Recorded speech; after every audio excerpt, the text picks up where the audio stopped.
Bonsoir à toutes et à tous. Bienvenue à la Maison de la Poésie. Merci d'être là ce soir pour la présentation du livre d'Édouard Louis, Monique s'évade. Ce soir, donc, j'ai l'honneur de vous présenter l'écrivain qui, depuis 10 ans, est en train de construire avec assiduité, exigence et une rare honnêteté intellectuelle une œuvre littéraire majeure, une œuvre fondamentalement autobiographique, radicale, audacieuse et socialement absolument pertinente, voire même indispensable. Je me réjouis de vous présenter Édouard Louis. Bonsoir Édouard Louis. Bonsoir. Votre dernier livre, Monique s'évade, est apparu aux éditions du Seuil très récemment et fera l'objet de notre entretien ce soir. Je tiens à signaler au public qu'il y aura des livres disponibles pour vous à la librairie à l'issue de cette rencontre. Qu'Édouard, si vous voulez bien, vous pouvez nous faire une petite signature. Je voudrais, avant d'entamer notre discussion ce soir, si vous êtes d'accord, je voulais rappeler quelques mots principaux de votre parcours. Un parcours éminemment riche, parce que quand même, votre 6e roman, Monique s'évade, coïncide avec 10 ans, déjà l'anniversaire de 10 ans depuis votre apparition dans le monde littéraire, pour en finir avec Eddie Bellegueule en 2014, quand vous avez 21 ans. Il y a déjà une décennie. Votre premier livre fut un véritable coup de poing, non seulement dans le monde littéraire en France, mais dans le monde entier. Un succès mondial, il a été traduit dans plus de 30 langues et vous a couronné d'une célébrité hors pair. Et vous me permettez de dire, hein, c'est moi qui dis. Dans ce livre d'une puissance très singulière, qui est devenu aujourd'hui un classique des lettres françaises, merci beaucoup. Vous racontez votre enfance vécue dans un village isolé du nord de la France, de la région du Picardie, et décrivez un monde de violence, de racisme, de dépossession, de misère. Le narrateur, vous, raconte comme la tentative de fuir ce monde, de souffrance, mais aussi, à travers l'écriture et la lucidité du regard du narrateur, de le comprendre. Ensuite, ont apparu Histoire de la violence en 2016, récit qui, à partir d'un épisode d'agression physique, esquisse une anatomie de la violence. En 2018, Qui a tué mon père? Récit qui fait l'investigation des conditions de vie de votre père et de son corps abîmé par le travail à l'usine, où l'absence de la solidarité sociale, des aides de l'État, dégrade davantage et force à une existence extrêmement éprouvante. Éminemment politique, ce livre, Qui a tué mon père, nous a marqué par la phrase adressée à la fois à la figure du père et à l'établissement politique: tu appartiens à cette catégorie d'humains à qui la politique réserve une mort précoce. En 2021, nous avons l'apparition de Combat et métamorphose d'une femme, récit de la fuite, la première fuite, et la libération de votre mère d'une existence marquée par la double domination, la domination des classes et celle liée à sa condition de femme. Également en 2021 est apparu Changer méthode, chronique d'une odyssée, si vous voulez, d'un monde à un autre, de votre trajectoire de transfuse de classe, un autoportrait. Tous ces titres sont devenus aujourd'hui des points de référence majeurs parmi votre vaste lectorat. On constate ce soir aussi en France, en Espagne, en Allemagne, aux États-Unis, au Japon, en Grèce, partout dans le monde. Il faut aussi compter dans ce parcours un tome consacré au sociologue Pierre Bourdieu, que vous avez dirigé l'Insoumission en héritage, qui est paru en 2013, l'adaptation de l'histoire de la violence coécrite avec Thomas Ostermayer, paru en 2019, et le dialogue sur l'art et la politique avec le réalisateur Ken Loach en 2021, paru chez les Presses universitaires de France. Je tiens aussi à signaler, je pense que c'est également très important, on n'en parle pas assez, des traductions que vous avez réalisées de l'œuvre d'Anne Carson, cette grande poète américaine, spécialiste de l'Antiquité classique, antigonique, et Norma Jean Baker. Oh, merci beaucoup. À tout cela s'ajoutent de nombreux articles d'intervention dans la presse française et internationale. Vous menez une vive collaboration avec des metteurs en scène de théâtre de l'avant-garde et de l'expérimentation, les adaptations théâtrales de vos romans par Stanislas Nordet, par Thomas Ostermayer, par Yvonne Barhove, par Milo Raoult, se présentent sur les scènes du monde entier.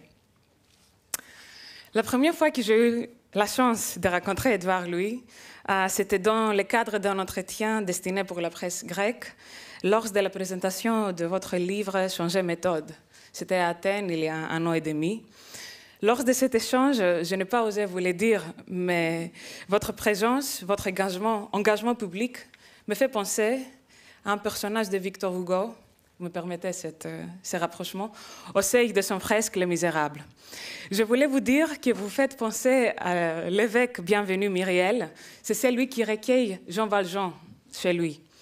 Quand l'évêque de Victor Hugo arrive de sa Provence à Paris, au tout début de ses romans monumentaux dédiés à la justice sociale pour les synodes des évêques de toute la France, et il voit les luxe dans lesquels vivent les autres évêques, ils se sont scandalisés. Et il lui a échappé de crier devant les autres évêques insouciants, et je cite, « Il y a des gens qui ont faim, point d'exclamation. Il y a des gens qui ont froid, il y a des pauvres, il y a des pauvres. » Dans votre démarche littéraire, vous restituez toujours la violence et l'explorez dans tous ses aspects. La violence sociale, la violence de la domination masculine, la violence de la dépossession. Vous ne perdez jamais de vue ces grandes questions sociales en puisant dans votre formation sociologique et philosophique, tout en expérimentant avec de nouvelles avenues formelles. C'est pour cette raison que votre œuvre, tout en explorant les mêmes grandes questions d'une urgence sociale absolue, emploie chaque fois des formes nouvelles. Qui a tué mon père emploie l'urgence et le ton accusateur d'un pamphlet politique. Combat et métamorphose emploie le lyrisme d'une élégie parfois. Changer méthode, c'est l'élan propulsif et la division en chapitres d'un Bildungsroman. Tandis que Monique Sévade, il me semble, applique la sensibilité aiguë et l'attention infinie nécessitée pour dresser un portrait, le portrait juste d'autrui, dans ce cas le portrait de votre mère. Vous bâtissez ainsi, à travers tous ces livres, une littérature que vous nommez littérature du combat, dont on va parler ce soir. Bienvenue. Merci beaucoup. Vous voulez qu'on commence notre entretien? Vous préférez lire un peu ou on commence tout de suite avec des questions et on change comme ça vous... Je peux lire un petit peu, comme j'aime pas beaucoup le faire, comme ça je serai tranquille. Mais nous, on veut bien.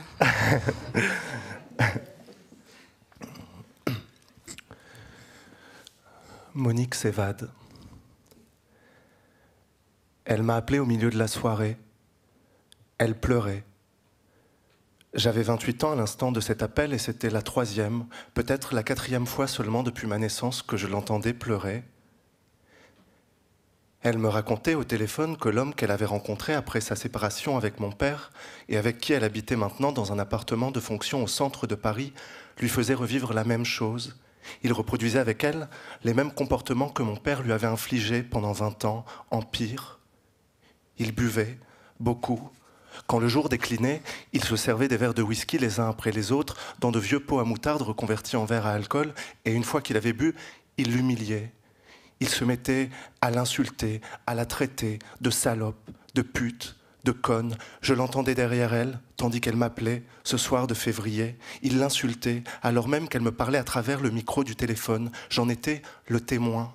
J'entendais cet homme lui dire qu'elle n'était qu'une salope, qu'une pute, que son fils, moi, n'était qu'un pédé, que ses autres fils, mes frères, n'étaient que des ratés. Et elle ne pouvait pas s'arrêter, elle ne pouvait pas retenir ses larmes. Elle me disait... Je me suis libérée de ton père. Je pensais que ce serait une nouvelle vie pour moi et maintenant tout recommence. Tout recommence pareil. Elle disait, ses mots entrecoupés par les sanglots, je sais pas pourquoi j'ai une vie de merde comme ça. Pourquoi je tombe que sur des hommes qui m'empêchent d'être heureux. Je mérite quand même pas d'être aussi malheureuse. Est-ce que j'ai fait quelque chose de mal? Je me suis mis à pleurer, moi aussi. Ces pleurs me faisaient pleurer. J'ai tenté de reprendre mon souffle. Je me suis assis sur le canapé derrière moi et je lui ai dit « Ne t'en fais pas, on va trouver une solution », une phrase dictée par les circonstances, entendue sans doute des centaines de fois au cinéma ou à la télévision. C'est toujours dans les situations les plus dramatiques que nos réactions sont les plus conformes. J'ai essayé de réfléchir le plus possible. D'accord, je sais ce qu'on va faire. Tu vas prendre quelques vêtements dans un sac et tu vas partir immédiatement. Tu vas aller chez moi. Elle pourrait se réfugier dans mon appartement. Je ne voulais pas qu'elle reste avec un homme qui l'agressait et qui la faisait souffrir. Elle devait partir sans attendre. Un ami qui avait la clé de mon appartement et qui était à Paris viendrait lui ouvrir la porte. Bien sûr, je n'avais pas encore prévenu mon ami, mais je savais qu'il le ferait. Je savais qu'il m'aiderait, qu'il l'aiderait. Je lui ai expliqué, à elle, ma mère, que j'étais à l'étranger depuis plusieurs semaines et pour 2 semaines encore, à cause d'engagements professionnels. Je ne pouvais pas entrer immédiatement en France, mais je ferais de mon mieux, à distance. Elle m'a répondu... Je crois que de toute façon, je n'ai pas la force de partir là tout de suite. Je partirai demain. J'ai insisté. On ne pouvait pas savoir comment la situation évoluerait si cet homme avec qui elle vivait était aussi agressif ce soir-là. Et s'il se mettait à devenir violent, physiquement. S'il tentait de la frapper. S'il se jetait sur elle tout à coup. Ce n'est pas une situation si rare. Je lui disais, tu sais bien que ma sœur est déjà revenue à la maison avec des marques sur le visage à cause d'un homme, Loïc, le joueur de football que je trouvais si beau. Tu sais bien que mon frère a déjà frappé une femme jusqu'à ce qu'elle finisse par appeler la police. J'ai vu toute ma vie, et surtout dans notre famille, des hommes qui frappaient des femmes. Et je ne veux pas que ça t'arrive. Je lui disais, je ne veux pas que ça t'arrive. Tu dois partir, tu dois partir. Et tandis que je m'acharnais à la convaincre, l'homme derrière elle continuait d'éructer. Pourquoi tu me regardes comme ça, toi ? Pourquoi tu me regardes comme ça, espèce de salope? Pourquoi tu me balances à ton fils? Tu crois que je vais avoir peur, espèce de connasse? Tu crois que je vais avoir peur de ton enculé de fils? Et je saisissais ces insultes pour lui dire à elle, ma mère, mais tu vois, écoute comme il te parle, j'entends tout, il faut que tu t'en ailles. Mon ami Didier va venir t'aider. S'il te plaît, écoute-moi, maman. Prends seulement quelques vêtements et ton chien et sauve-toi, s'il te plaît. Mais elle me répondait avec dans sa voix la fatigue d'un animal blessé. Elle ne parlait pas, elle soufflait. Non. Non, je ne peux pas partir comme ça. J'ai des papiers à prendre avant de partir. J'ai des papiers importants ici. Je vais attendre qu'il s'endorme pour les récupérer. Il sait qu'il me tient parce que j'ai toutes mes affaires chez lui. Je suppliais. Mais des papiers, ce n'est rien. Tu peux les refaire, on les refera. Promis, tu les referas. Tu diras que tu les auras perdus, on les refera. Allez, pars. Je disais, si tu m'as appelé, c'est que tu as senti un danger. Sinon, tu ne l'aurais pas fait. Tu dois partir ce soir. Pourtant, mes supplications ne servaient à rien. Elles n'allaient pas changer d'avis. Et même, j'ai perçu que mon insistance devenait pesante. Et tout à coup, j'ai eu peur. Peur d'ajouter des difficultés à une situation déjà asphyxiante. Je m'en suis voulu et je n'ai plus essayé ni de la persuader, ni de la convaincre. Tu es sûr que la nuit ne sera pas trop dure à passer si tu restes? Elle a repris une grande inspiration. Elle avait cessé de pleurer. C'est pas une mauvaise nuit en plus qui va changer quelque chose. De toute façon, bientôt, il sera tellement saoul qu'il va s'endormir et qu'il me laissera tranquille. T'en fais pas. J'ai l'habitude. Merci beaucoup pour cette lecture saisissante.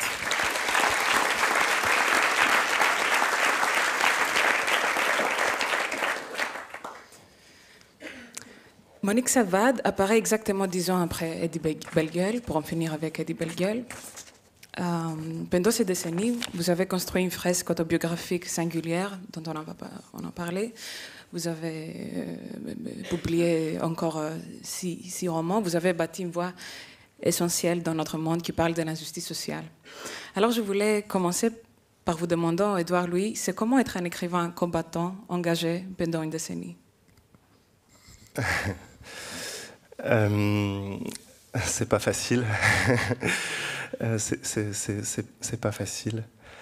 Non, il y a quelque chose pour moi qui est qui dans la littérature de combat est presque de l'ordre de la stratégie. Et la stratégie, c'est quelque chose qui m'intéresse dans la mesure où c'est un mot qui est normalement pas appliqué à la littérature, qui est un mot qui n'est pas considéré comme noble, qui est un mot de champ de bataille, qui est un mot de commerce, de capitalisme. Alors qu'en fait, ce qui m'intéresse au moment où j'écris, dans l'idée de la stratégie, c'est écrire pour gagner. Écrire pour gagner un combat. Écrire pour gagner un combat politique. Et au fond, il y a quelque chose pour moi d'extrêmement subversif dans la réhabilitation à l'intérieur de la littérature de cette notion politique de stratégie. Moi, je ne me bats pas, comme le fait la bourgeoisie ou les classes dominantes, pour le plaisir de me battre. Je me bats parce que je veux gagner, parce que je veux que des gens arrêtent de souffrir, parce que je veux que des situations politiques cessent de se produire.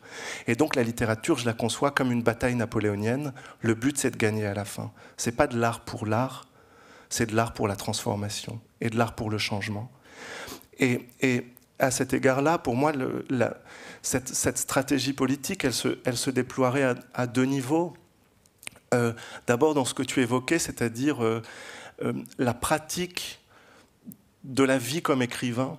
C'est-à-dire que je considère, moi, par exemple, que si on écrit sur les dominés, en disant qu'on se bat sur les dominés parce qu'on écrit sur eux, si on se contente d'écrire sur les dominés et qu'on ne fait rien d'autre, en fait, on ne se bat pas pour les dominés. On est un menteur ou une menteuse. parce que tout le monde n'a pas accès à la littérature, parce que tout le monde n'a pas accès à la lecture, parce que tout le monde ne lit pas de livres, et que quand on fait une œuvre politique, quand on fait une œuvre de combat, quand on fait une œuvre de stratégie politique, on ne peut pas simplement enterrer ce fantôme qui nous entoure et qui nous dit, au moment où on écrit sur les dominés ne te liront pas. Donc pour moi, il y a le premier volet stratégique de la littérature de combat, ce serait démultiplier à partir de la littérature les moyens d'expression. C'est pour ça que je vais dans la presse, c'est pour ça que je manifeste dans la rue, c'est pour ça que je fais des pétitions, c'est pour ça que je fais du théâtre, parce que le théâtre touche d'autres publics que la littérature ne touche pas. Et pour moi, cette multiplication, elle n'est pas un hasard. Elle est une sorte de manière de reconstituer une nouvelle éthique de ce que serait une littérature politique. Parce qu'on dit toujours comment on fait pour que les dominés qui n'ont pas accès à la lecture lisent.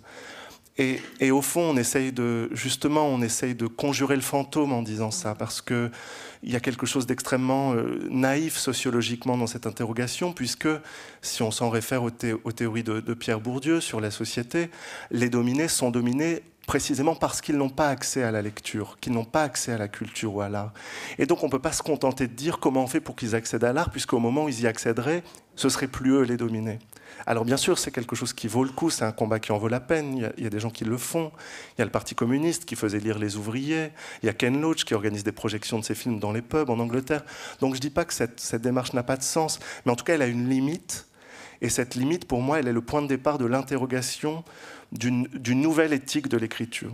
Et c'est vrai que quand je vois des écrivains qui disent « moi j'écris pour les dominés, je me bats pour les dominés », et qu'en fait je ne vois jamais dans une manifestation, que je ne vois jamais écrire un texte politique, que je ne vois jamais dans les médias, parce que soi-disant c'est pas bon pour l'image d'un écrivain d'apparaître dans les médias, parce qu'il faut rester à la campagne avec un pull troué devant sa pipe et pas s'exprimer.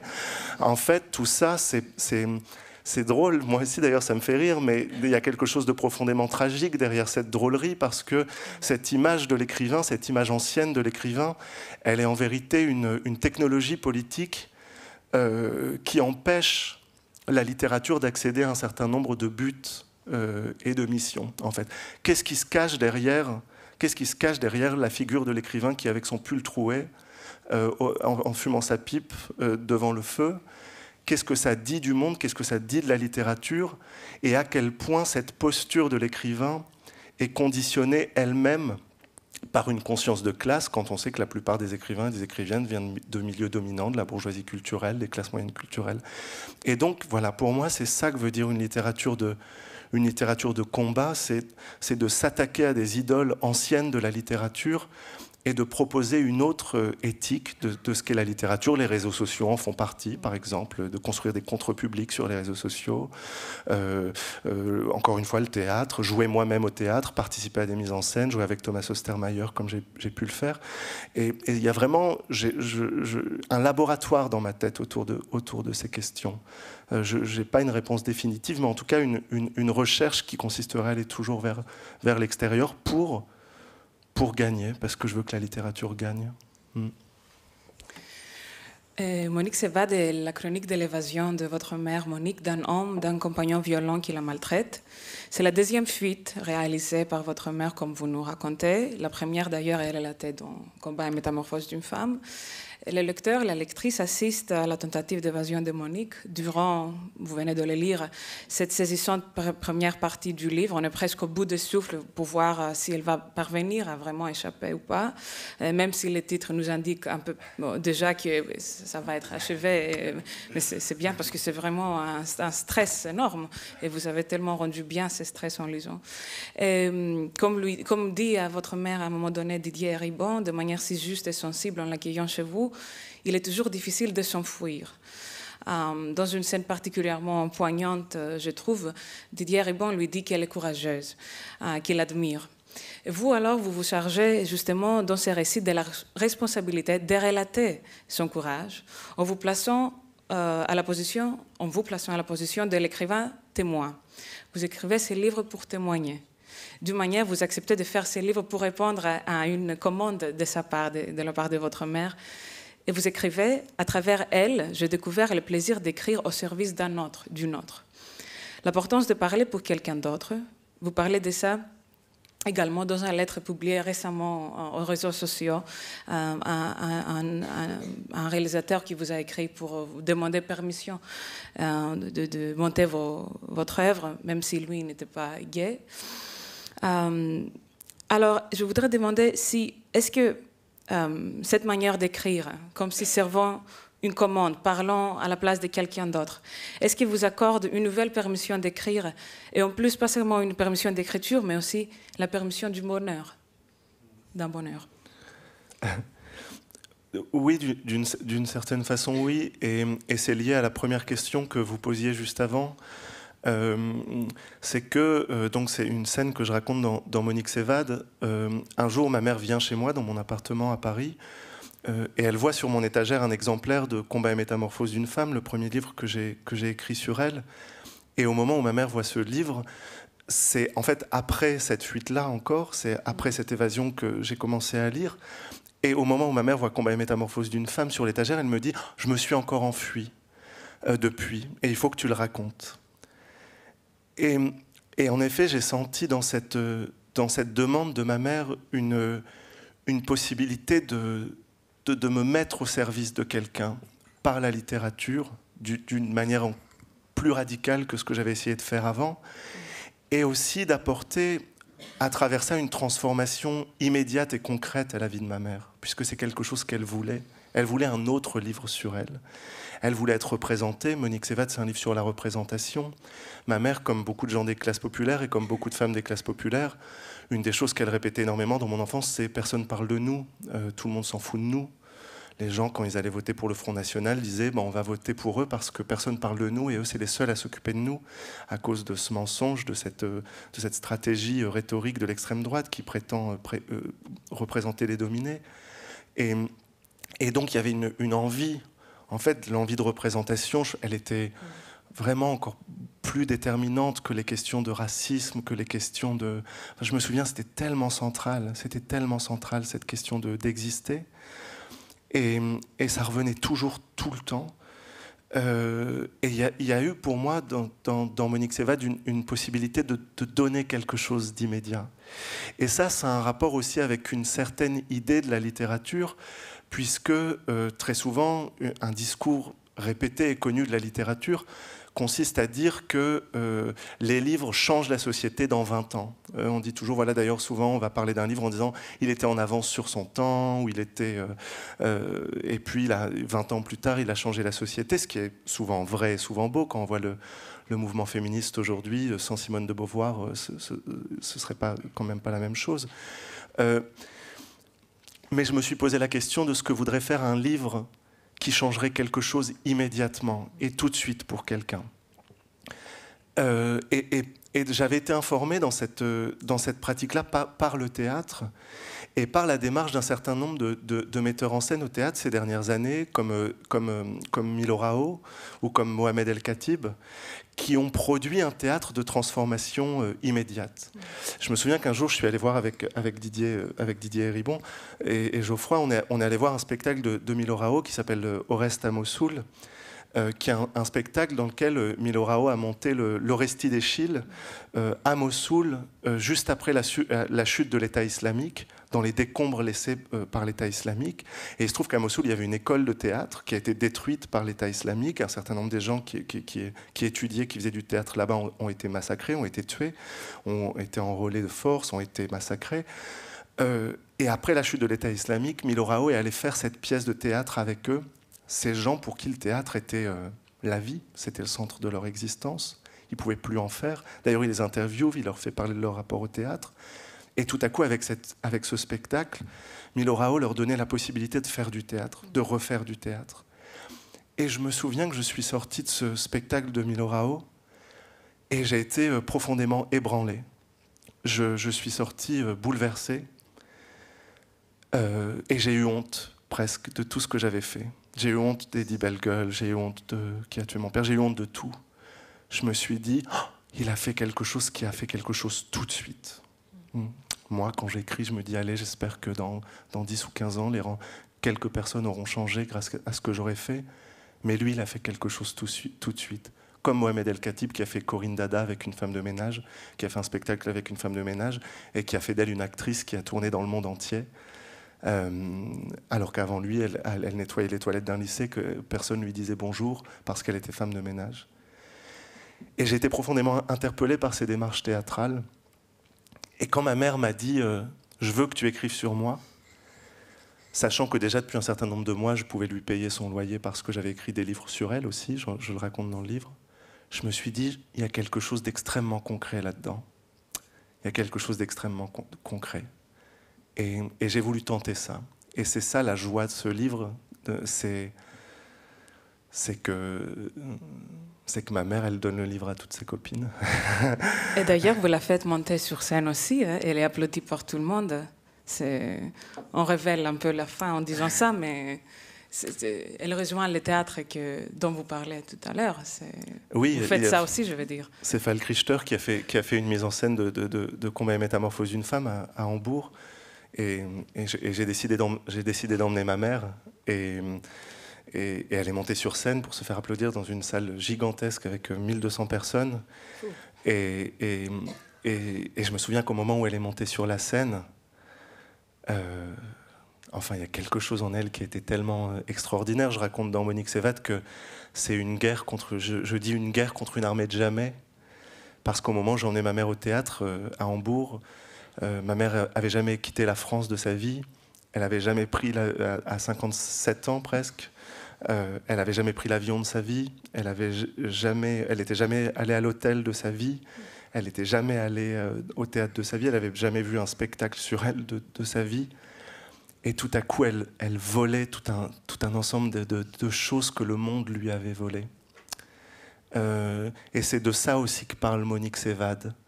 C'est au fond aussi de la profondeur et de la violence des hiérarchies de classe. Parce que quand on pense violence de classe, on a tendance à penser, évidemment, et c'est parce que c'est des choses très importantes, salaire, logement, conditions de place dans la structure capitaliste ou dans le rapport de production, selon les termes marxistes. Mais aussi, la violence de classe, c'est aussi ça. C'est aussi toutes ces choses minuscules. C'est jamais avoir dormi dans un hôtel de sa vie. C'est jamais, quand ma mère s'échappe de chez cet homme, puisqu'elle réussit à s'échapper, je lui dis, je vais te commander à manger parce que je voulais pas que ma mère fasse la vaisselle. Elle était épuisée. L'idée que ma mère puisse faire la vaisselle me donnait envie de pleurer. Qu'elle puisse faire quoi que ce soit de domestique me terrorisait. Je lui ai dit, je vais te commander de la nourriture libanaise, si tu veux. Et ma mère m'a dit, mais qu'est-ce que c'est? J'ai jamais goûté. Alors que quand on appartient, on est étudiant à Paris, on mange un soir libanais, un soir vietnamien, on essaye des choses. Et jusqu'où va la profondeur de la violence de classe? Jusqu'où va la dépossession? Et surtout, à quel point on doit utiliser la littérature pour changer les signifiants de la gauche, pour changer les signifiants de tout ce que ça veut dire parler des classes populaires. Parce que c'est aussi pour ça que les classes populaires ne se reconnaissent plus dans les discours sur eux, parce qu'on utilise les mêmes catégories qu'il y a 70 ans. Vous voyez, la productivité, le travail, En fait, la dépossession, elle se trouve dans plein d'autres niveaux, à plein d'autres niveaux. J'ai jamais mangé de falafel de ma vie. Je suis jamais sorti de la France, alors que je vois la bourgeoisie qui voyage, qui fait des choses. Moi, je sais même pas ce que c'est. Ma mère n'avait jamais traversé une frontière à 57 ans. Et Monique Sévad, c'est aussi un livre manifeste dans ce sens-là. C'est que, voilà, j'ai l'impression qu'on a besoin de nouvelles images pour parler des classes sociales. Sinon, on ne parle pas des classes sociales. Et c'est ça aussi. On dit souvent, aujourd'hui on ne parle plus des classes, on ne parle plus des ouvriers, on ne parle plus des classes populaires. En fait, ce n'est pas vrai. Il y a énormément de romans qui parlent des pauvres. La moitié des mauvaises comédies françaises parlent des pauvres, font toujours un quiproquo entre un riche qui arrive chez un pauvre et puis il y a des blagues parce que le pauvre ne sait pas manger, je ne sais pas quoi, c'est toujours la même chose. En fait, il y a énormément de discours sur les pauvres, mais qui sont tellement faux, qui sont une autre manière de les rendre invisibles, ou alors ils utilisent des signifiants politiques, des langages, des manières de parler des classes, qui sont tellement anciens que ces langages sont pourris, sont moisis, comme un fruit qui pourrit. Ça ne touche plus. Ma mère, quand elle entend les discours sur les pauvres, ça ne la touche pas, parce que ça ne parle plus d'elle. Et donc il y a une investigation dans Monique Sévad, à travers une belle histoire, au fond, d'une femme qui va réussir à s'échapper, à trouver sa joie. une recherche de ce que veut dire la violence de classe, et donc par où est-ce qu'on sort de cette violence de classe. Et la violence de classe, elle est à plein d'endroits qu'on n'attend pas, en fait, quand on n'y est pas. Lire Édouard Louis, c'est aussi découvrir un univers de références, des repères qui forment un réseau littéraire comme ça. Je tiens à le dire, on passe d'un sujet à l'autre, mais je pense que ça va tout se combiner à la fin. En exergue de votre livre, vous citez l'écrivaine Hélène Cixous, tout en nous révélant la source du beau titre du livre. Hélène Cixous n'a pas seulement écrit Ève s'évade, récit dans lequel elle témoigne de la vie de sa mère allemande, Ève Klein, de son vieillissement et de son rapport à la mémoire, mais aussi un texte qui a beaucoup compté pour vous, Gare d'Osnabrück à Jérusalem. Et c'est dans ce récit que Cixous est invité à assister à une cérémonie à Osnabrück, ville de la famille maternelle de sa mère, marquée par les atrocités du nazisme contre la population juive. Pendant sa vie, la mère de Cixous ne voulait plus retourner à cette ville, marquée par l'extinction, par la misère. Et un jour, elle a dit à sa fille, et vous citez cette phrase dans un post que vous avez fait, je pense, sur Instagram, « Je préfère être spécialiste de l'évasion que spécialiste de la prison ». Vous nous avez fait apprendre cette phrase, justement, c'était vous, avec laquelle vous annoncez la publication de Monique s'évade. On comprend que cette phrase a été le fil conducteur pour vous dans la création de ces livres. Qu'est-ce que c'est être spécialiste de l'évasion ? Quelle est la valeur politique de l'évasion ? Et pourquoi certains parviennent à échapper et d'autres pas? Vaste question. Oui, c'est vraiment une scène extraordinaire du livre d'Hélène Cixous, Gare d'Osnabrück à Jérusalem, dans laquelle cette scène, je crois, Hélène Cixous, si je ne me trompe pas, elle est en train de lire Rosa Luxembourg sur la prison, et qui... Je crois que c'est Rosa Luxembourg qui les écrit sur la prison. Et sa mère, voyant Hélène Cixous lisant ça, lui dit « Moi, je préfère être spécialiste de l'évasion que spécialiste de la prison. » Donc c'est drôle. Et en effet, il y a quelque chose de très beau et de l'ordre de l'évasion dans l'œuvre d'Hélène Cixous, qui revient d'ailleurs très souvent sur le personnage de sa mère. Et c'est vrai que... Alors, ce qui m'intéresse, moi, ce qui m'avait d'ailleurs souvent intéressé dans mes livres, c'est à quel point fuir est une chose difficile. Et à quel point une des violences de la violence, c'est de nous délimiter à la scène de la violence. C'est faire qu'on ne peut pas sortir de la violence. Et ça, c'est une des grandes violences de la violence. Non seulement ce qu'elle fait, mais en plus une forme d'aspect géographique de la violence qui va tout à coup se mettre à circonscrire quelque chose. Il y a une scène qui m'a toujours beaucoup marqué, qui est la scène de William Faulkner, Sanctuaire, dans lequel une jeune femme est maintenue quasiment prisonnière par un groupe d'hommes dans une maison isolée à la campagne, qui la violent, qui l'agressent sexuellement, qui lui font subir des sévices, qui la violent avec un épi de maïs. C'est donc des scènes extrêmement noires, extrêmement violentes.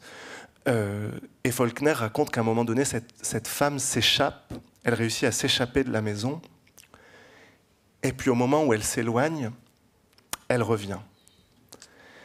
Et il y a quelque chose d'extrêmement troublant dans la description qu'en fait Faulkner, puisque Faulkner l'explique pas. Il y a une scène presque chorégraphique où elle arrive, elle court à travers les bois, elle est dans cette espèce de forêt, une sorte de sous-bois, et puis elle revient. Comme si, au fond, encore une fois, la violence de la violence, c'était de la maintenir dans la violence. Et on sait à quel point c'est quelque chose qu'on a pu subir dans nos vies, qu'on a pu rencontrer cette difficulté à sortir. Qu'est-ce qui fait qu'on ne sort pas? C'est le personnage de Lagarce, de Jean-Luc Lagarce, c'est Suzanne qui dit « Je voudrais partir, mais je ne pars pas ». Et Lagarce disait d'ailleurs « Celui qui n'a pas quitté son pays à 30 ans ne le quittera jamais ». Qu'est-ce qui nous retient? Qu'est-ce qui nous retient? Et au fond, c'est quelque chose qu'on peut tous ou toutes ressentir dans nos vies à des niveaux beaucoup moins violents. Mais par exemple, quand on se dispute avec son compagnon ou avec sa compagne, et on se dit, il faudrait juste arrêter. En fait, il faudrait arrêter de faire monter cette tension, et on ne peut pas s'empêcher de la faire monter. Vous voyez? On continue à en rajouter, et on n'arrive pas à sortir de la scène. On n'arrive pas à sortir de la scène. elle nous circonscrit, la violence. Et donc c'est vrai que voilà, il y a pour moi une interrogation sur sur la nature scénique, de la violence. Qu'est-ce qui fait que la violence est une scène? Qu'est-ce qui fait que la violence est une scène fermée, et qui est aussi une machine politique qui est nourrie par tout un ensemble d'idéologies. Il ne faut pas fuir, c'est lâche, il faut s'affronter, il faut regarder les choses en face, il faut parler, il faut régler les problèmes à l'intérieur du problème. Alors on fait de la psychanalyse, on va parler de son père, en fait il y a tout un ensemble de technologies existentielles et politiques qui nous maintiennent à l'intérieur de la scène. Et donc ce qui m'intéresse à partir de ce moment-là, c'est d'essayer de faire une littérature de fuite, voilà, une littérature qui sortirait de la scène. On dit souvent que vous êtes plus qu'un romancier, vous êtes un penseur et un moraliste. Moi, je pense que vous êtes aussi un philosophe de la violence, parce que tout au long de votre œuvre, justement, vous déconstruisez les concepts de la responsabilité individuelle, en montrant que les individus, les hommes et les femmes, deviennent des corps conducteurs, comme vous dites dans ce livre, de la violence selon les conditions de leur vie. Vous parlez d'ailleurs de l'innocence comme condition généralisée. Dans Monique s'évade, au moment où Monique réalise sa fuite et se construit une nouvelle maison, vous voyez de loin l'homme qui maltraitait votre mère et vous êtes presque surpris par son apparence pathétique, d'innocence presque inoffensive. Et je vous cite, « En l'observant, je me suis mise à penser soudain que peut-être cet homme n'était ni le coupable, ni le responsable de ce qu'il avait fait, mais qu'il avait lui-même été le corps conducteur d'une violence qui le dépassait et qui n'est pas simple à expliquer. Celle de son éducation, celle de sa classe sociale, celle de sa vie en couple, celle de la domination masculine. » Ailleurs, vous dites, cette phrase qui a été beaucoup citée depuis, je pense, « La violence qui vivait ma mère avait l'odeur des grottes et des cavernes de la préhistoire. » Vous vous inscrivez, je pense, alors, dans la généalogie des auteurs qui font l'anatomie de ces siècles millénaires de la violence. D'ailleurs, vous venez de citer Faulkner, mais c'est une généalogie qui passe de Sophocle jusqu'à Toni Morrison, que je sais que vous admirez beaucoup. 3 auteurs qui vous ont beaucoup marqué. Alors, qui est le coupable dans nos sociétés, Édouard, lui?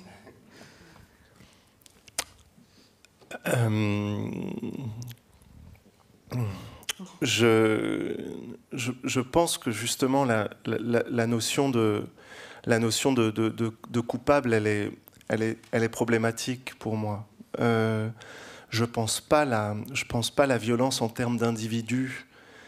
Je pense pas la violence en termes de responsabilité. Je pense pas la violence en termes de propriété que quelqu'un exercerait sur quelqu'un d'autre.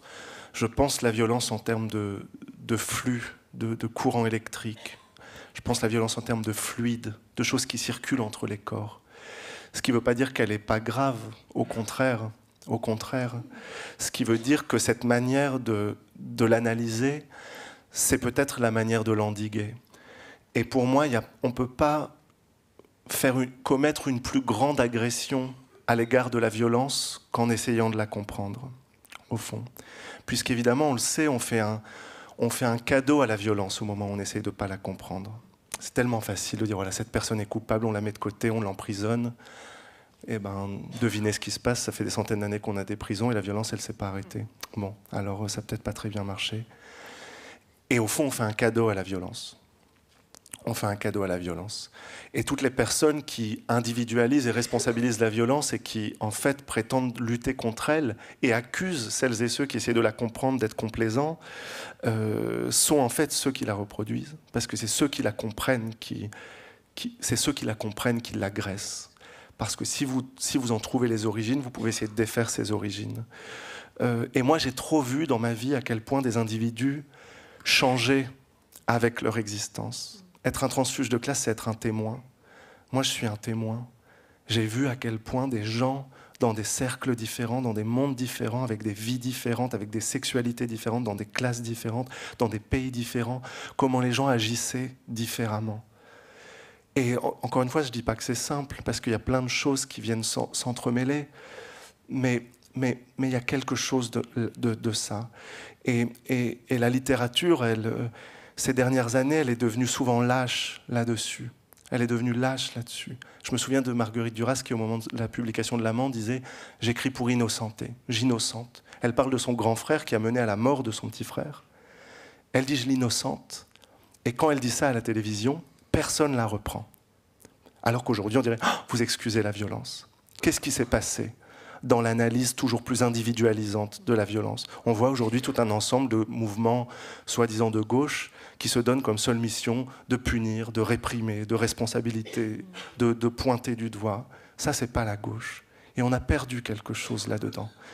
Et en effet, pour moi, la littérature a toujours joué un grand rôle dans le combat contre cette vision individualisante et donc droitisante de la violence, comme Marguerite Duras ou comme Toni Morrison. Et un des livres que je cite le plus souvent de Toni Morrison, c'est un de ses derniers livres qui s'appelle en français « Délivrance »,« God Help the Child ». Et dont la première phrase, pour celles et ceux qui connaissent, la première phrase de ce livre de Toni Morrison, c'est « It's not my fault, so they can't blame me. I didn't do it, and blablabla. It's not my fault. » C'est comme ça que commence le livre de Toni Morrison. Et cette personne qui dit « It's not my fault », c'est une petite fille noire qui est née à l'intérieur d'une famille noire, dans une communauté noire, à l'intérieur de laquelle plus une personne est noire et plus elle est l'objet du racisme, y compris par la communauté noire. Donc un jour, une femme met au monde cette petite fille et elle ne sait pas pourquoi sa petite fille est noire, Sudanese black, dit Toni Morrison. Noire nuit, noire comme le Soudan, je ne sais plus les métaphores qu'utilise Toni Morrison. Et à cause de ça, cette mère qui a une enfant noire, Sudanese black, va maltraiter sa fille pendant toute son enfance, refuser de lui donner la main, refuser de l'embrasser, va la maltraiter physiquement, parce qu'à cause de cette fille, ils sont mal vus dans le quartier comme étant des gens trop noirs. Et ce que va faire cette petite fille qui a été maltraitée par sa mère, c'est qu'un jour, elle va accuser son institutrice blanche de lui avoir fait des attouchements sexuels. Elle invente cette histoire parce qu'elle espère que si elle invente cette histoire, sa mère la regardera enfin dans les yeux et la prendra en considération. Donc cette femme qui n'a rien fait va en prison, et quand elle sort de prison, elle essaye de tuer cette fille qui l'a accusée à tort. Donc vous voyez qu'il y a dans cette œuvre de Toni Morrison une circulation de la violence extrême. Vous avez le racisme, d'abord, qui vient du colonialisme, des Blancs, de la ségrégation, qui s'abat sur les Noirs, que les Noirs reprennent eux-mêmes, que cette mère reprend sur cette fille, que cette fille va déplacer vers son institutrice, que l'institutrice va déplacer en essayant de tuer cette fille. Et au fond, tout le monde est violent dans l'histoire. C'est pas bien que cette mère, elle ait martyrisé sa petite fille à cause de sa couleur de peau. C'est pas bien que cette petite fille, elle ait inventé une histoire qui a conduit une innocente à aller 10 ans en prison. Et c'est pas bien qu'elle ait essayé de tuer cette fille. Et Toni Morrison a porté, je pense, au plus haut cette idée de la violence comme une circulation, comme un flux, comme un courant électrique, comme quelque chose qui circule entre les corps. Et c'est à ce moment-là qu'il faut essayer d'interrompre la violence. C'est à ce moment-là qu'il faut essayer de l'interrompre. Si vous mettez cette petite fille ou cette mère en prison, la violence, elle ne s'arrête pas. Elle ne fonctionne pas comme ça. C'est des questions de racisme, c'est des questions de famille, c'est des questions de dépossession qui fait que cette mère, elle n'a pas eu une éducation telle qu'elle a pu prendre en charge sa fille parce qu'elle était dépossédée. Et c'est là que se situe la violence. Et j'essaye dans mes livres d'aller dans ce sens et de réactualiser aujourd'hui ce grand geste de la littérature qui aujourd'hui a tendance à suivre très souvent l'inconscient répressif et individualisant qui est celui de la politique de plus en plus conservatrice. Merci beaucoup. Je pense qu'on va chercher les livres de Faulkner et Toni Morrison bientôt et les lire en parallèle avec votre œuvre. Passons, si vous voulez, maintenant, il y a tant de sujets à couvrir, au contraire de la violence, si vous voulez, si je peux dire ça. Passons à l'amitié. Il y a cette phrase dans le livre qu'un ami vous a dit à un moment donné, il faut amicaliser la relation avec sa mère. Amicaliser, c'est un néologisme. Hein. C'est la condition pour pouvoir avoir une relation véritable avec elle. Vous décrivez comment vous commencez à vous entendre bien, et vous sortez un peu de position du fils dans le sens strict. Est-ce qu'une bonne définition de l'ami, de l'amitié serait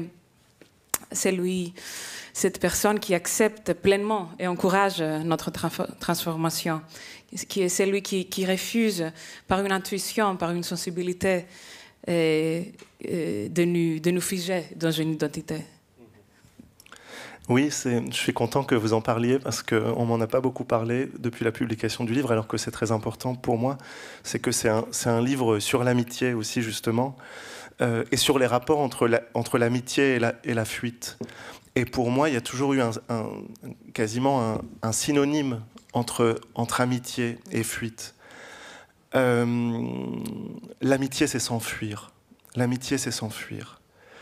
Et je raconte, vous savez, moi, quand je suis arrivé à Paris, en ayant grandi dans un petit village du nord de la France, dans lequel j'avais des relations très compliquées avec ma famille, mon père me disait que je marchais comme un pédé, que je parlais comme un pédé, les gens me crachaient dessus à l'école. J'aurais pu à un moment donné me dire qu'est-ce qui s'est passé dans mon enfance, pourquoi mon père m'a pas aimé. Je connais des gens qui souffrent de ce genre de choses, qui font des thérapies pendant des années et des années. Je suis arrivé à Paris. J'ai rencontré un groupe d'amis, Didier Ribon, Tache O, Geoffroy de la Gannerie, qui sont des protagonistes de ce livre. Et en fait, d'un seul coup, je m'en fichais que mon père m'ait pas aimé. Je me disais, je m'en fiche, puisqu'il y a Geoffroy, Tache ou Didier qui m'aiment. Donc si mon père m'aime pas, je m'en fiche. Et donc c'est pas seulement, encore une fois, c'est pas anecdotique, c'est que tout à coup, l'amitié devenait un moyen d'évasion mentale, c'est-à-dire des problèmes qui étaient des problèmes avant pour moi, tout à coup n'en étaient plus. S'évader d'un problème, ne pas justement rester bloqué géographiquement, scéniquement à l'intérieur d'un problème. Et donc il y a une connexion très forte entre ça. Et dans Monique Sévad, je raconte en effet comment, d'ailleurs avec mes amis, et notamment avec Didier, on va s'organiser pour aider ma mère à s'enfuir. Moi, je suis à Athènes à ce moment-là, dans votre ville, enfin une de vos villes. Et Didier va venir ouvrir la porte à ma mère, va venir lui donner de l'argent pour qu'elle puisse faire des courses, s'acheter à manger, va venir la rassurer. Et il y a quelque chose aussi dans Monique Sévad qui est vraiment une fusion aussi entre une femme et des gays, un groupe d'amis gays qui sont au fond des gens qui ont souvent vécu des violences similaires parce qu'ils sont femmes ou parce qu'ils sont gays. Et je voulais que mon livre soit aussi une continuité de cette pour moi, cette tradition magnifique si on pense à Pedro Almodóvar ou Xavier Dolan, qui ont fait presque tous leurs films sur des femmes, qui sont des hommes gays, ou si on pense à des grandes femmes artistes comme Patti Smith ou comme Nan Goldin, qui ont fait plus de la moitié de leur travail sur des gays. Et il y a quelque chose, en l'occurrence, d'une sorte de convergence des luttes politiques et artistiques dans l'histoire de l'art, dans l'histoire de la création. Et Monique Sévad met vraiment en pratique cette solidarité entre les dominés de l'ordre sexuel.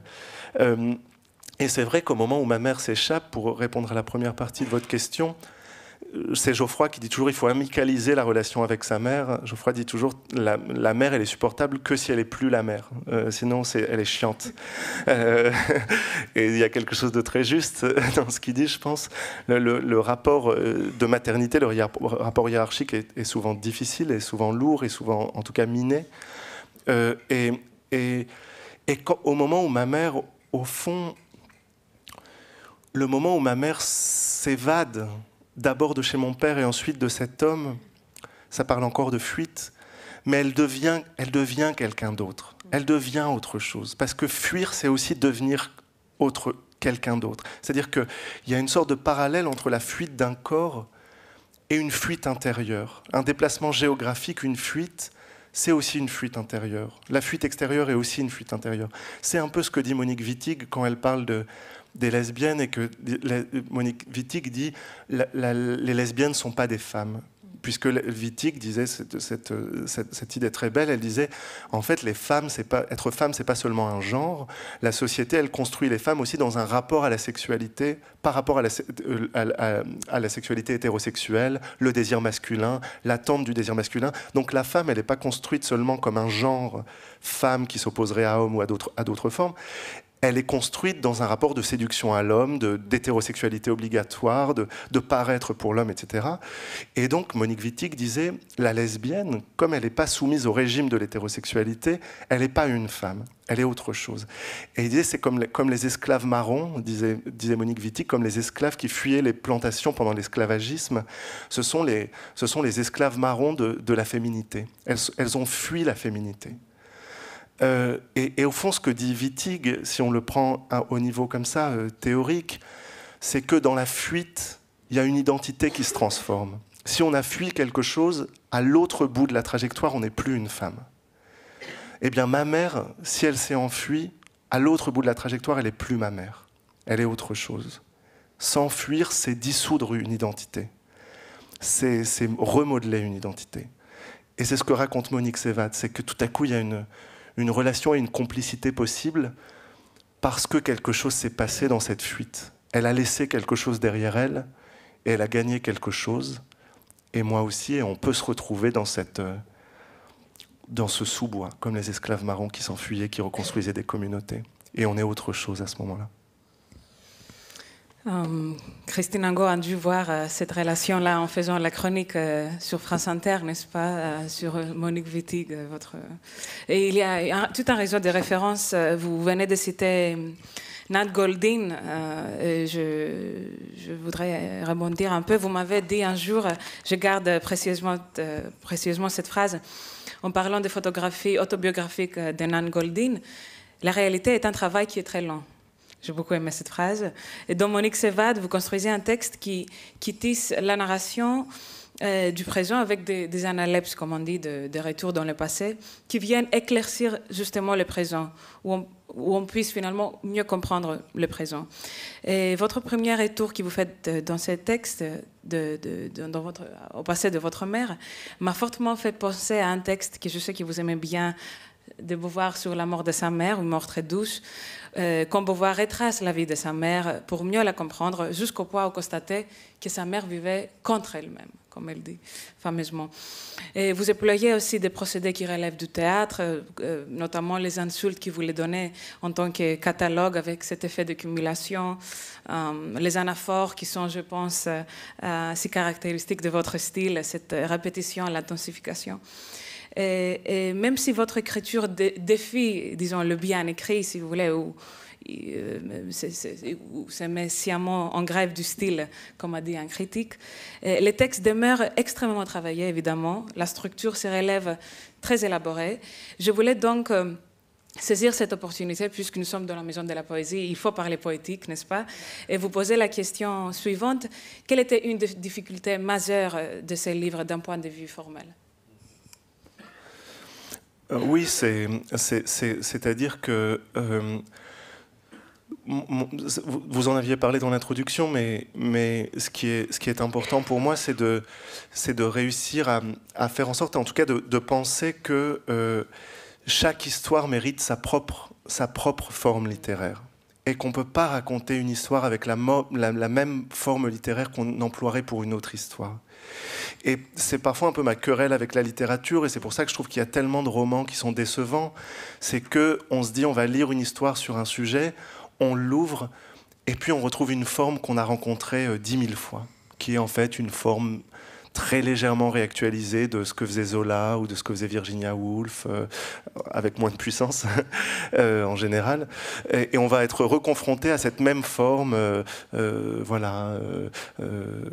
des choses comme... la veille, Inès avait vu son frère, point. La semaine d'avant, il lui avait rendu visite, pas. Dialogue, tchk, et développement du personnage, développement de la psychologie, chapitre de 60 pages, tchk, deuxième chapitre, développement de la psychologie, intrigue qui arrive au milieu, qui va se dissoudre avant, redialogue, etc.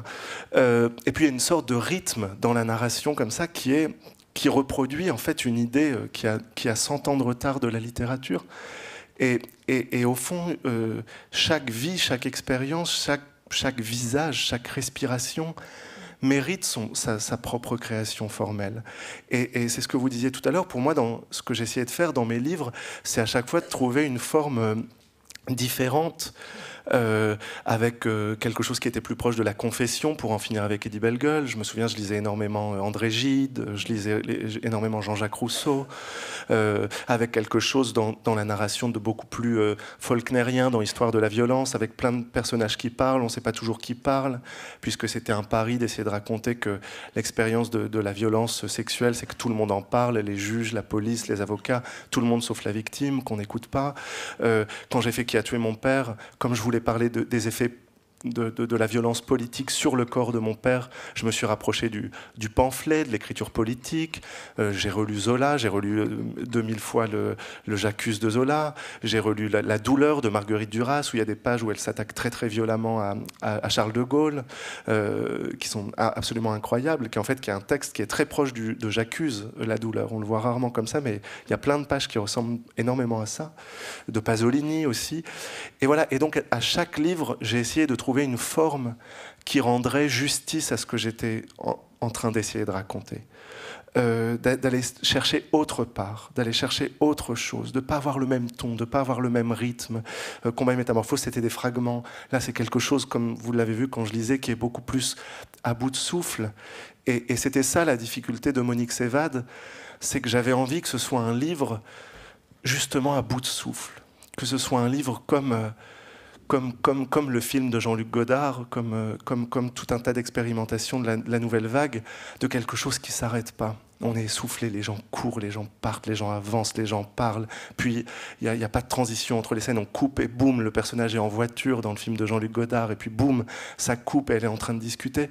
Et je me disais, ce que je raconte dans Monique Sévade, c'est quand même l'histoire d'une fuite magnifique. Ma mère, elle a été 7 ans avec un homme qui pendant 7 ans, comme je le disais tout à l'heure, l'a traité de pute, l'a traité de salope, l'empêchait de manger, en disant c'est moi qui paye. Il lui avait dit viens me suivre chez moi, viens vivre chez moi et je prendrai soin de toi. Ma mère lui avait dit mais moi je vais perdre mes aides sociales, je vais perdre mon travail à mi-temps si je te suis. Il a dit non, mais je m'occuperai de toi. Et puis elle est arrivée et il ne s'est pas occupé d'elle. Et en plus, il lui disait si tu manges trop, c'est à moi que ça coûte. Donc ma mère pouvait même pas manger. Et aussi, quel est aujourd'hui le discours politique qui prend en charge ça? Les femmes qui ne peuvent pas manger, parce que sinon, elles se font agresser. Donc il y a quelque chose de comme ça qui part de terrible. Et ma mère, elle va s'arracher à cette violence. Elle va prendre son sac, elle va prendre son chien, elle va courir dans la rue. Et en 10 jours, elle va complètement réinventer sa vie. Et on lui a trouvé une maison, on lui a acheté des meubles. Elle n'avait jamais eu de meubles de sa vie. Elle allait vivre toute seule pour la première fois de sa vie. Ma mère n'avait jamais vécu seule. Elle était enceinte à 17 ans, donc elle vivait chez ses parents. Elle s'est mise en couple avec le père de ses enfants, puis elle a eu mon père, puis elle a eu cet homme. Ma mère, pour elle, se réveiller, ça voulait dire préparer un petit déjeuner. Et à 57 ans, pour la première fois de sa vie, se réveiller, ça voulait juste dire se réveiller. Ça ne voulait pas dire préparer le petit déjeuner des autres. Tout à coup, ce mot changeait de sens, changeait de signification. Se réveiller ne voulait plus dire s'occuper des autres. Et ça avait été le cas pendant 57 ans. Famille nombreuse, enceinte à 17 ans, homme abusif, homme abusif, homme abusif. Et ma mère s'échappe, ma mère s'évade, et en 10 jours, elle rompt avec tout ça.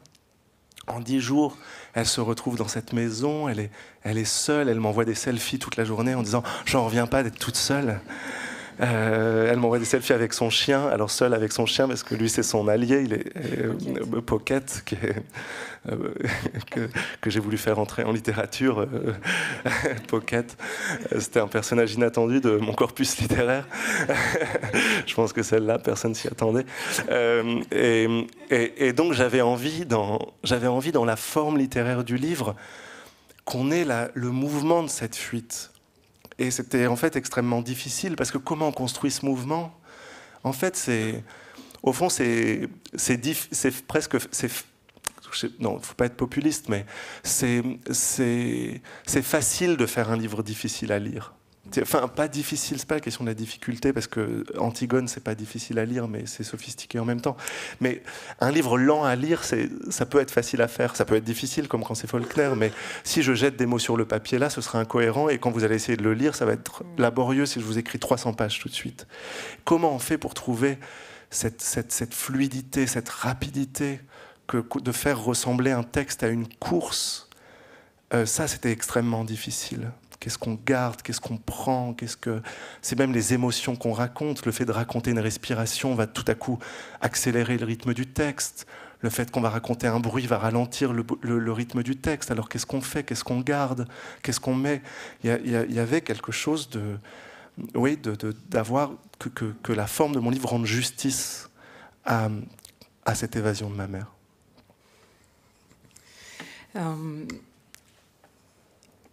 Justement, tout au long de votre livre, en parallèle avec l'intrigue, cette lutte de la fuite, vous menez une réflexion sur la littérature, comme vous venez de le faire. Vous venez de parler de votre querelle avec la littérature. J'ai beaucoup aimé cette phrase. Et je voulais, si vous me permettez, juste lire un bout qui est justement lié avec cette réflexion sur la littérature. Ou peut-être vous préférez les lire. Vous lisez beaucoup mieux que moi. Je sais pas. Ah oui, alors c'est pas facile, en plus c'est la fin d'une réflexion, mais quand j'ai entrepris l'écriture de ce livre, mon projet consistait à marquer dans les marges du récit de la fuite de ma mère les sommes d'argent qui avaient été nécessaires à son évasion. Je voulais provoquer la littérature. Je voulais que ce roman ressemble dans sa forme et son apparence à un document aussi commun qu'une facture, c'est-à-dire à l'envers de ce que prétend souvent être une œuvre littéraire, un acte noble, pur et désintéressé. Merci beaucoup. Annie Ernaux, dans un livre d'entretien, elle dit c'est important de savoir contre qui et contre quelle forme de littérature on écrit. Alors, contre quelle littérature écrivez-vous, Édouard Louis? J'écris contre la littérature qui rend invisible la vie. J'écris contre les dispositifs idéologiques de la littérature qui rendent impossible le fait de faire émerger un certain nombre de voix, de visages, d'expériences.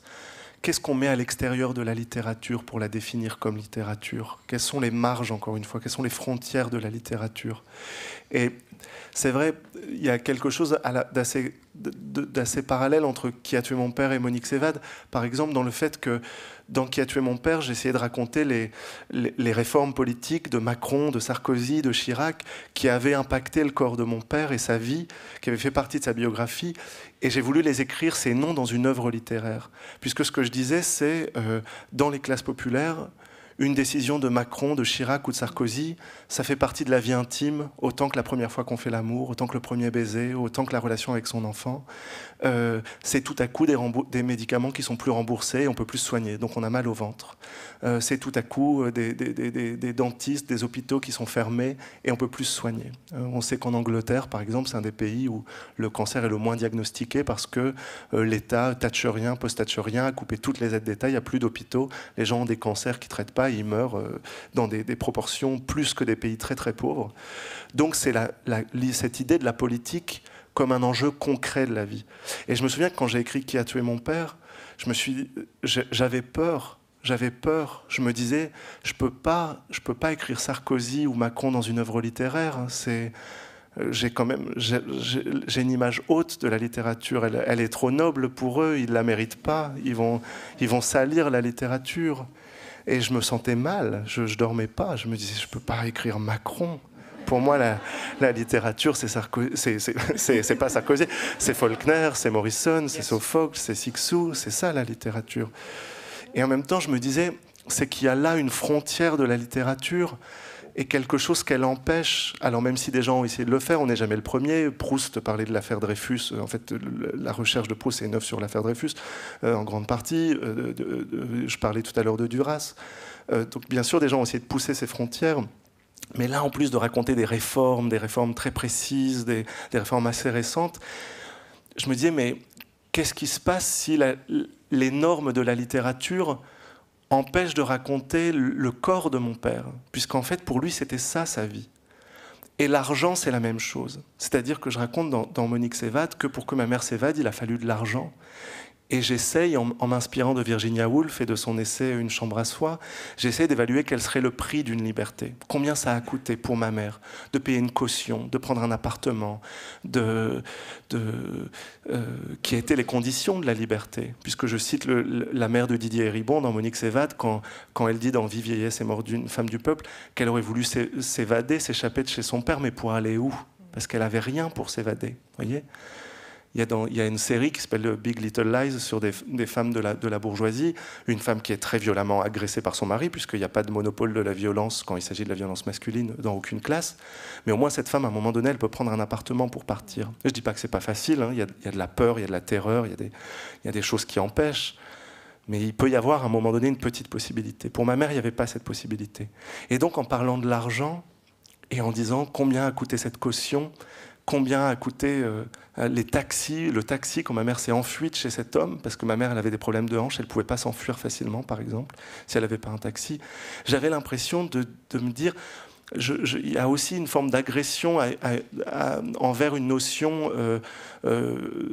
archaïque, enfin récemment archaïque, de la littérature qui consisterait à ne pas parler de ça, puisque justement, qu'est-ce qu'il y a de plus vulgaire qu'une somme d'argent, qu'un ticket de caisse, qu'une facture? Et pourtant, quand vous pensez aux classes populaires, qu'est-ce qui fait partie de leur vie? Eh bien, c'est l'argent, c'est l'impossibilité de l'argent, c'est la politique. Donc à quel point est-ce que les normes de la littérature, elles sont informées par une idéologie inconsciente de la classe dominante qui, comme elle fait la littérature, a construit des règles qui empêchent de parler de la vie des dominés. Toutes les règles de la littérature empêche de parler de la vie des dominés. Même si c'est complexe, même si tous les écrivains, tous les grands écrivaines ont lutté contre ces règles, ont toujours essayé de faire passer des choses qui ne passaient pas avant. Mais il faut que ce soit une révolution permanente, infinie, qu'elle ne s'arrête jamais. Parce que ces règles-là, elles sont toujours informées par quelque chose. Pas de politique, pas de facture, pas d'argent, pas trop d'explicite. J'en ai beaucoup parlé à un moment donné. La meilleure critique qu'on peut recevoir quand on fait un livre, c'est formidable parce que tout est suggéré. Rien n'est dit. C'est merveilleux, parce que c'est pas pornographique, rien n'est raconté. Vous vous dites, mais par quelle espèce de torsion mentale, psychique et intellectuelle la bourgeoisie a réussi à en faire en sorte de valoriser le fait de ne rien dire, de ne pas dire. Alors ça peut être très beau, encore une fois, il ne faut pas être manichéen, c'est très beau, il y a des formes de poésie, si on pense à Emily Dickinson, si on pense à Paul Celan, il y a des formes de poésie qui ont consisté à métaphoriser pour être puissant, mais ce n'est pas la seule manière de faire. Et ça, encore une fois, nos vies à nous, la vie des classes populaires, la vie des femmes comme ma mère, c'était des vies explicites, ce n'est pas des vies implicites. C'est des vies où la violence, elle est explicite. Ma mère, elle n'était pas juste manipulée par un homme. C'est pas bien d'être manipulée, c'est un problème. Mais ma mère, c'était un homme qui lui disait pute, qui lui disait salope. C'est explicite. Et il y avait pour moi aussi une recherche là-dedans dans Monique s'évade. Je lisais Alfred Jarry, je lisais des choses de littérature qui s'intéressait à l'insulte, d'une littérature qui dit des gros mots, parce que c'est comme la politique ou les factures. Qu'est-ce que ça voulait dire pour moi d'écrire pute ou salope? C'est moche, c'est pas beau en première page de mon livre. Et pourtant, c'est la réalité. Et donc, je le disais dans Combat et métamorphose d'une femme, parler d'une femme contre ma mère, parler d'une femme comme ma mère, parler de gens comme elle, c'est forcément mener une guerre contre, en tout cas, une certaine idée de la littérature. Merci beaucoup. Le temps passe tellement vite quand on est avec vous, Édouard Louis. En guise de conclusion, je pense, même si on ne veut pas. Voilà. On a commenté que votre livre finit avec le mot « joie ». En guise de conclusion, alors, diriez-vous que Monique s'évade avec sa fin joyeuse, comme vous avez dit aussi, je dirais même triomphale, puisque vous avez parlé d'une bataille, de fait que vous écrivez pour gagner, alors on parle aussi d'une triomphe. Est-ce que le livre clôture un cercle dans votre vie d'écrivain, ce cercle qui a été entamé il y a 10 ans pour en finir avec Eddy Belleguel? Non. Non, j'ai d'autres choses à écrire, j'ai d'autres choses à raconter qui sont liées à toutes ces histoires, qui sont liées à toute cette histoire. Je racontais dans Monique s'évade que j'étais en train d'écrire un livre sur mon frère au moment où j'ai écrit Monique s'évade. Je veux écrire ce livre. Il y a d'autres histoires comme ça que j'ai envie de raconter, parce que pour moi, elles forment un tout et elles racontent le monde. Elles racontent le monde. Moi, je viens d'une tradition, quand j'étais étudiant en philosophie ou en sociologie, je viens d'une tradition structuraliste. Les auteurs que j'ai le plus, ou post-structuralistes, les auteurs que j'ai le plus étudiés en tant qu'étudiant, c'est Claude Lévi-Strauss, c'est Pierre Bourdieu, c'est Michel Foucault, c'est Georges Dumézil, Didier Héribon, qui est après devenu mon ami. Et il y a dans cette idée du structuralisme l'idée selon laquelle on comprend les parties d'un tout que dans sa relation avec les autres parties du tout. En fait, on comprend une réalité du monde dans sa relation avec les autres réalités du monde et ce que forme cette structure. De la même manière qu'on ne peut pas comprendre, je le disais un moment à la publication d'En finir avec Eddy Bellegueule, on ne comprend pas ce qu'est un homme comme mon père si on ne comprend pas ce qu'est une femme dans nos sociétés, la manière dont mon père le percevait. Parce que pour mon père, être un homme, ça voulait dire ne pas être une femme, ne pas se comporter comme une femme, ne pas avoir des attitudes de femme, manger beaucoup contrairement aux femmes qui mangent peu, ne pas croiser les jambes contrairement aux femmes ou aux hommes de la bourgeoisie qui sont perçus comme efféminés. Et en fait, si vous voulez, il y a une forme de lien structural d'une vie à l'autre, d'un corps à l'autre, d'une histoire à l'autre, qui, quand on reconstitue toute la structure, nous donne une image du monde. Et moi, j'ai envie de construire une œuvre comme une structure, parce que Monique Sévat donne une autre signification à En finir avec Eddy Bellegueule. En finir avec Eddy Bellegueule donne une autre signification à Qui a tué mon père. Et j'ai l'impression de me rapprocher de la vérité, de me rapprocher de la réalité, de me rapprocher du monde. Et puis aussi, pour conclure, sans doute aussi pour moi de résister à, on le sait, à une forme dans le monde notamment contemporain, avec Internet, avec les réseaux sociaux, avec l'hypervisibilité que ça peut produire, aussi résister à une forme d'idée de la spectacularisation de la littérature. Très souvent, on attend d'un écrivain ou d'une écrivaine, qu'est-ce qu'elle va publier dans 3 ou 4 ans, quel sujet ça va être, de quoi ça va parler. En fait, ça me met mal à l'aise. Ça me met très mal à l'aise, moi, ça. J'aime pas, il y a un truc systémique. J'ai l'impression d'être un petit clown du système. Il y a une interview célèbre de Céline, l'écrivain, où Céline dit « On attend toujours la petite chanson. Alors, quand est-ce que vous allez sortir votre petite chanson ?» Et moi, j'ai pas envie de sortir ma petite chanson. Et en fait, dans le fait de construire une fresque, j'ai l'impression d'échapper aussi à ce spectacle. J'ai l'impression de creuser quelque chose.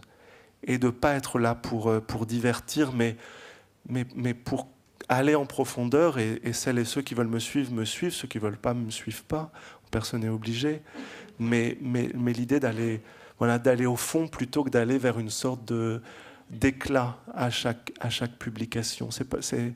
C'est pas ça que je cherche, et je l'invente pas du tout, de très très loin de là. Hein. Et précisément, beaucoup d'écrivains ou d'écrivaines que je cite sont des gens qui ont fait ça.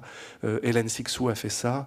William Faulkner l'a fait en construisant un monde dans lequel il revenait sans cesse, avec les mêmes personnages qui revenaient sans cesse. Ou si on pense à Proust, à Zola, à Balzac, voilà. Proust, c'est pas le feu d'artifice. Enfin, il n'est pas là pour vous faire un numéro de claquette. Il est là pour aller creuser quelque chose à chaque fois. Et pour moi, ça, c'est ce que peut faire de plus beau la littérature. Merci beaucoup, Édouard Louis.